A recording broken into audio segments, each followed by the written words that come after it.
Assalamualaikum warahmatullahi wabarakatuh. Waalaikumsalam warahmatullahi Waalaikumsalam wabarakatuh. warahmatullahi Waalaikumsalam wabarakatuh. warahmatullahi wabarakatuh. Alhamdulillah nahmaduhu wa nasta'inuhu wa nastaghfiruh wa na'udzubillahi min syururi anfusina wa min sayyiati a'malina. May yahdihillahu fala mudhillalah wa may yudlilhu fala hadiyalah. Asyhadu an la ilaha illallah wa asyhadu anna Muhammadan abduhu wa rasuluh alladzi la nabiyya ba'da. Pertama-tama marilah kita panjatkan puji syukur kita kehadiran Allah Subhanahu wa taala yang mana beliau telah memberikan kita kesehatan dan sekaligus kesempatan sehingga kita dapat berkumpul di Zoom meeting ini. Tak lupa pula kita haturkan kepada baginda besar kita yakni Nabi besar Muhammad sallallahu alaihi wasallam. Allahumma shalli ala Muhammad wa ala ali Muhammad.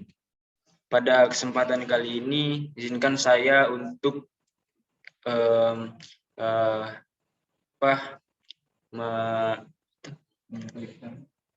menyampaikan sedikit ajakan kepada teman-teman mengenai bullying. Nah, bullying itu sendiri adalah suatu tindakan yang menyalahgunakan kekuatan atau kekuasaan untuk menindas orang yang menurut mereka lemah dan tidak berdaya. Bentuk yang paling umum terjadi pada kasus bullying di sekolah. Nah, misalnya yaitu pelecehan verbal yang bisa datang dalam bentuk ejekan, menggoda, meledek seseorang. Dan kasus bullying ini yang awalnya hanya secara verbal dapat pula menyebabkan munculnya perlakuan yang lebih berbahaya, seperti pelecehan secara fisik, seperti mendorong, menendang, menampar, dan memukul. Bullying bisa membuat seorang yang tadinya merupakan orang itu kuat dan mempunyai badan yang besar. Nah, karena kawan-kawan sekitarnya ini membuli dia, maka mentalnya itu menjadi down dan dia takut untuk melakukan suatu hal. Jadi hal ini dapat merusak psikologi orang yang menjadi korban bullying dengan sangat cepat, sampai-sampai orang tersebut tidak bisa berbuat apa-apa. Ketika seseorang itu ingin melakukan sesuatu yang ada di pikirannya, yang dia pikirkan yaitu what will people say, atau apa yang orang lain katakan ketika ia melakukan sesuatu.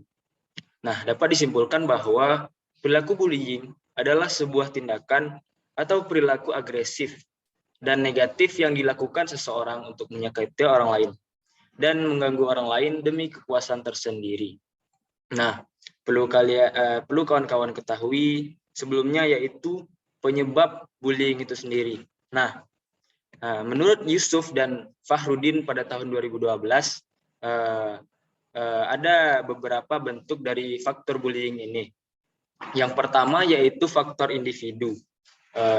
Nah, faktor individu ini terlibat dalam tindakan bullying yaitu pembuli dan korban bully. Kedua kelompok ini merupakan faktor utama yang memengaruhi perilaku bully.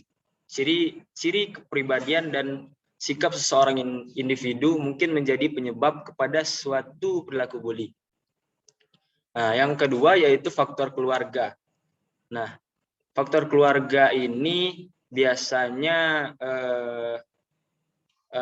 pembuli ini dia memiliki keluarga yang broken home misalnya gitu.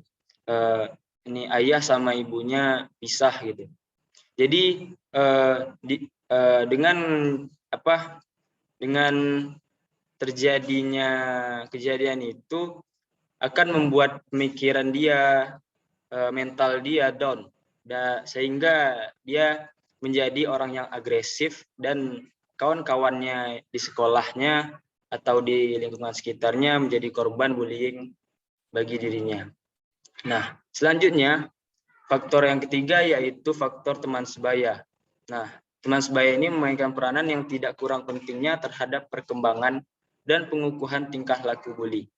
Tingkah antisosial di kalangan anak-anak, kehadiran teman sebaya dianggap sebagai pendukung dan dapat membantu memperlancar dalam melakukan tindakan bully.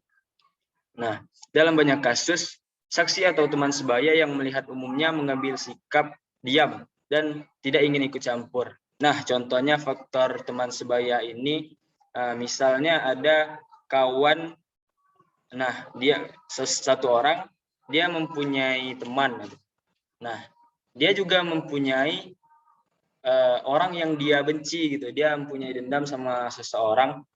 Jadi dia mempunyai teman sebaya. Nah, teman sebayanya ini dia ajak untuk membuli si orang yang dia dendami itu. Nah, seperti itulah faktor teman sebaya. Nah, selanjutnya yaitu faktor media. Nah, faktor media ini disebabkan oleh adanya video-video atau paparan-paparan melalui media yang mencontohkan perilaku misalnya kekerasan seperti Smackdown yang biasa kita tonton waktu kecil, atau kekerasan lainnya misalnya seperti orang berkelahi itu. Nah, dari paparan media itu, nah si pembuli ini dia ingin mempraktikkan secara langsung bagaimana Smackdown itu dia lakukan secara langsung. Nah, terdapat kawan-kawan dia di sekolah yang memiliki fisik kurang, misalnya memiliki badan yang kecil, mental yang lemah. Nah, itu menjadi sasaran bagi dia untuk melakukan aksi Smackdown tersebut. Nah, sehingga korban bullying tadi itu dia memiliki memiliki mental yang down, terus badannya sakit-sakitan. Selain itu dia juga cemas akan hal itu, sehingga dia takut untuk pergi ke sekolah di kemudian harinya. Nah, sekian itu faktor dari bullying ya. Selanjutnya yaitu dampak dari bullying. Dampak bullying ini terbagi menjadi dua, yaitu dampak langsung dan dampak tidak langsung. Nah, contoh dampak langsung ini dapat mengakibatkan masalah belajar, kesulitan belajar, gangguan motorik kasar dan halus. Setelah itu, perkembangan kejiwaan mengalami gangguan seperti kecerdasan, emosi, konsep diri, agresif, dan hubungan sosial. Nah, dampak langsung ini menjadikan si korban pembulian ini menjadi overthinking, tidak ingin bergaul dengan yang lainnya gitu. Jadi korban ini menjadi orang yang antisosial, seperti itu. Yang kedua yaitu dampak tidak langsung. Nah, dampak tidak langsung ini yaitu kehilangan semangat untuk pergi ke sekolah dan tidak memperhatikan apa yang guru ajarkan. Kenapa? Karena dia ini mempunyai mental yang down karena dia telah dibully oleh kawan-kawannya tadi, sehingga ia memperhatikan guru itu dia tidak kepikiran gitu. Yang dia pikirkan yaitu bagaimana caranya di ruangan kelas itu dia tidak dibully oleh kawan-kawannya, seperti itu. Nah, yang kedua yaitu muncul perasaan seperti merasa salah, malu, dan ada rasa menyalahkan diri sendiri. Gitu. Nah, dia menjadi malu untuk melakukan apapun, untuk public speaking, berbicara dengan teman-temannya, dengan gurunya, gitu. Dia menjadi malu untuk keluar dari zona nyaman dia. Gitu. Yang ketiga yaitu gangguan perasaan seperti cemas dan depresi. Nah, seperti tadi, dia cemas melakukan suatu hal, dia depresi, dia mengurung diri di kamar. Itu. Yang selanjutnya yaitu melakukan isolasi terhadap diri sendiri dan merasa dendam terhadap orang lain. Nah, si korban bullying ini dia selain down, dia menyimpan dendam dalam dirinya. Sehingga di kemudian hari ketika dia dia mengolah dirinya menjadi lebih kuat, dia akan dia akan membalaskan dendam tersebut kepada si pelaku bullying ini. Nah, itulah tadi dampak dari faktor dampak bullying ini ya. Selanjutnya yaitu solusi bullying ini. Nah, menurut saya ada beberapa solusinya yang harus dilakukan oleh korban bullying. Yang pertama yaitu kita harus menunjukkan prestasi kita. Dengan menunjukkan prestasi atau kebolehan dalam diri kita, orang-orang di sekitar menjadi lebih segan dan mendatangkan perasaan salut kepada prestasi yang kita miliki. Jika kita tidak memiliki prestasi, maka orang-orang di sekitar kita nantinya akan menyepelekan kita. Nah, perlu teman-teman ketahui, dulu saya juga pernah jadi korban bullying di SMP ya. SMP pada kelas 2 kalau nggak salah. Nah, di kelas itu sebenarnya saya juga saya juga orangnya suka menghina kawan gitu, bercanda dengan kawan-kawan gitu kan. Jadi jadi saya itu mendatangkan sakit hati kepada kawan sekelas saya gitu kan. Jadi, si kawan yang saya hina ini dia dia mengajak kawannya untuk membuli saya gitu. Membuli saya dan akhirnya saya terpuruk karena orang yang memiliki dendam sama saya itu memiliki fisik yang lebih besar daripada saya dan memiliki mental yang kuat gitu. Jadi apalagi dia sama kawan-kawannya kan, sedangkan saya sendiri gitu deh. Dan akhirnya pada waktu SMA, bisa dibilang waktu SMA itu menjadi masa-masa comeback saya lah. Masa-masa comeback, masa-masa gemilang gitu. Di SMA ini saya mendapatkan teman-teman yang bisa mensupport saya, bisa motivasi saya dalam hal apapun. Ketika saya terpuruk, dia mengajak saya keliling gitu, jalan-jalan, bisa menenangkan saya, sehingga saya menjadi orang yang tidak seperti dulu lagi gitu. Menjadi orang yang mempunyai mental yang kuat. Seperti itu. Yang kedua yaitu jalin pertemanan dengan banyak orang. Nah, menjalin pertemanan dengan banyak orang dapat membuat kita lebih percaya diri. Mengapa demikian? Karena dengan kita bertemu dan berbaur dengan banyak orang itu, pemikiran kita tidak semata-mata mengenai bully. Akan tetapi, pemikiran kita ini merujuk kepada bagaimana kita bisa membuat orang lain senang akan diri kita.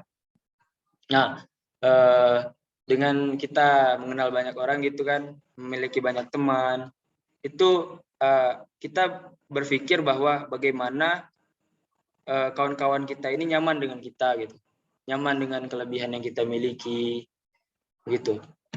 Selanjutnya yaitu tumbuhkan rasa percaya diri. Nah, karena dengan percaya diri ini kita dapat memberikan respon positif dengan teman-teman. Memang susah untuk mulai percaya diri ketika kita dalam posisi menjadi korban bullying itu sendiri. Tapi hal itu harus kita lakukan untuk menghindari bullying tersebut. Nah, caranya yaitu kita melakukannya secara perlahan dengan kawan-kawan yang kita anggap baik, yang kita anggap akhlaknya itu bagus lah gitu, yang berpeluang kawan kita itu tidak membuli kita gitu. Nah, jadi dengan melakukan hal itu maka lama-kelamaan akan menjadi terbiasa. Nah, kita melakukannya dengan circle yang sempit dulu. Dengan melakukan circle yang sempit, nah lama-kelamaan circle tersebut akan menjadi besar seiring berjalannya waktu. Nah, selanjutnya solusi yang terakhir yaitu jadikan bulian itu menjadi motivasi untuk kita sukses. Nah, kita harus menjadikan perkataan orang-orang sekitar yang membuat kita down itu menjadi batu loncatan untuk kita meraih kesuksesan. Jadikan motivasi bahwa suatu saat kita akan membungkam orang-orang yang merendahkan kita dengan pencapaian yang kita miliki. Nah, oleh karena itu kita ini harus harus terus belajar, menggali kemampuan kita, mengenali jati diri kita, sehingga kita dapat menjadi orang-orang yang percaya diri dan memiliki prestasi yang gemilang. Seperti itu. Nah, untuk kawan-kawan semuanya, saya mengajak malah kita hindari bullying ini ya kawan-kawan. Karena bullying ini dapat merusak psikologi si korban tadi. Nah, dengan bullying ini si korban tadi tidak bisa melakukan apa-apa, tidak memiliki teman, dia terpuruk seperti itu. Jadi sebelum kita melakukan bullying ini, haruslah kita memikir panjang gitu, sehingga kita menghindarinya. Sebelumnya terima kasih untuk teman-teman yang udah join di Zoom saya kali ini. Terima kasih banyak pada teman-teman. Semoga kawan-kawan semua mendapatkan rezeki yang lancar, umur yang panjang, serta sukses dunia dan akhirat. Mungkin itu saja dari saya. Mohon maaf bila ada kekurangan. Kepada Allah saya mohon ampun. Wabillahi taufik wal hidayah. Assalamualaikum warahmatullahi wabarakatuh. Waalaikumsalam warahmatullahi wabarakatuh. Oke, mantap. Waalaikumsalam.